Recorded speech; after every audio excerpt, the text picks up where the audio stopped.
Hey guys, so welcome back to our next video. So I'm just going to first give you a brief overview of what this upcoming week is going to look like.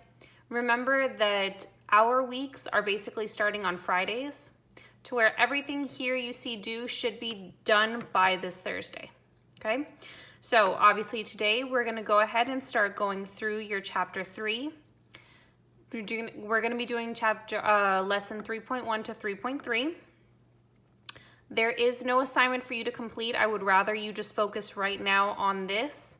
Now, this is just your general overview. So if you see anything here that you want to go ahead and start completing, you are more than welcome to do that. This is just to kind of give you a breakdown so you're not overwhelmed with everything at once. So you have, again, what we're going to be going over today. Monday, you'll see a video for the remainder of chapter 3. And that's where you're going to have a rational number worksheet. Now, this will be a document that you can print out on Google Classroom and then reload up as a file, whether you're scanning it or taking a picture of it, back into the assignment. Tuesday is where you're going to focus on your HRW Chapter 3 pretest. So the same types of pretests that we did for 1 and 2, you're going to continue doing that for Chapter 3. Wednesday, I want you guys to focus on your Khan Academy assignments. So if you've not already completed the current unit that we're in, which is the number system, that is what you need to be completing. Notice here on Thursday, there will be a quiz that you will be completing in Google Classroom. There's going to be a link set up for Google Forms. It's going to be a timed quiz. So please make sure that you are in the right mindset when you go to take this quiz, because you will only be able to open it once. Okay, so now we're going to go ahead and talk about chapter 3. So 3.1 deals with just your rational numbers in general. So that deals with your decimals and all that other stuff. So we're talking about fractions. So 1/2. We're talking about our decimals. So we have 0.5. We're also talking about our repeating decimals of 0.3 and other numbers, okay? These are all rational numbers. Now, 3.1 deals with your adding and subtracting rational numbers. So again, this is where we can either try doing 1/2 plus 3/5, remembering that we have to find a common denominator first before we can complete this operation. So 2 and 5 have a common denominator of 10. So I'm going to go ahead and write that here. To go from 2 to 10, I need to multiply by 5. To go from 5 to 10, I need to multiply by 2. Remembering that whatever I do to the bottom, I also have to do to the top, because we want our equivalent fractions. So 5 times 1 is going to give me 5. 3 times 2 will give me 6. Now that I have a common denominator, I can add straight across. So I now have 11/10, and we know that that's an improper fraction. So I'm going to go ahead and change it to a mixed number of 1 and 1/10. Okay? So everyone should remember how we're doing those. Now, also remember that when you're dealing with adding decimals, what's the one thing we have to remember? Yep, line up your decimals. So if I have 1.34 plus 23.3, I don't want to see this. This, not going to give me the same number, okay?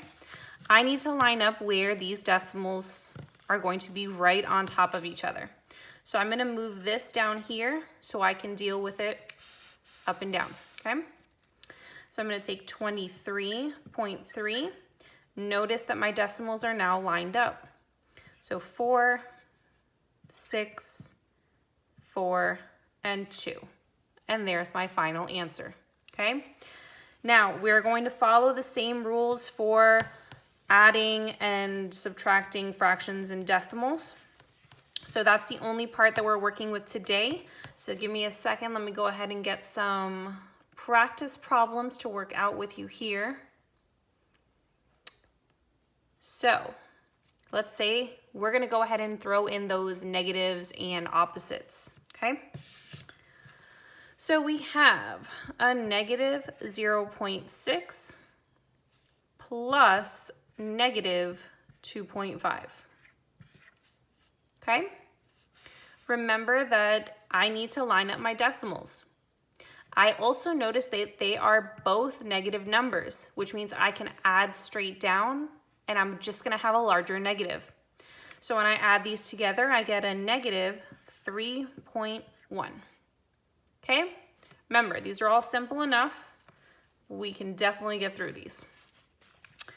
Now, another example is where you're dealing with your word problems. So we have one that says Alex borrowed $12.50 from his friend Dan. Oh, there we go.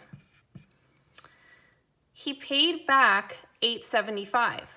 So he took away $8.75 from the $12.50 he owed him. How much does he still owe him? So we're gonna subtract these two. So I'm gonna go ahead and line up my decimals here to make my subtracting a little bit easier on me. I'm gonna borrow. This gives me 5. Can't do that. Gonna need to borrow again, right? Borrow from here. That gives me 14. 14 minus 7 is 7. And then my final borrowing. So I see that Alex still owes his friend Dan $3.75. Okay, so just remember that we are following the same rules that we did for chapter 1, where it was the adding and subtracting. So if you have some things that are the same sign, you're gonna keep the sign and just add like normal. Different signs is where you're going to subtract the absolute value, take the sign of the larger number. Now remember guys, if you have any questions on anything here, please either send me an email or hop onto our office hours. You know, our office hours are from 8 to 8:15, sorry, whoop, wrong one. It is from 9 to 9:15, okay? So please, if you have questions on this, hop on to those office hours. I am there every day from 9 to 9:15. If you need me in the morning earlier, I'm there from 8 to 8:30. But remember that that is by appointment only. I am not always ready to go at 8 o'clock in the morning to be on here for you guys. I need to know. Just send me an email. You can send me a meeting request in your Google Calendar. It'll come straight to me.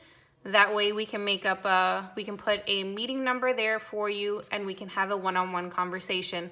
So I look forward to hearing from you guys again. Keep up the great work with staying on top of everything and I will talk to you later. Bye.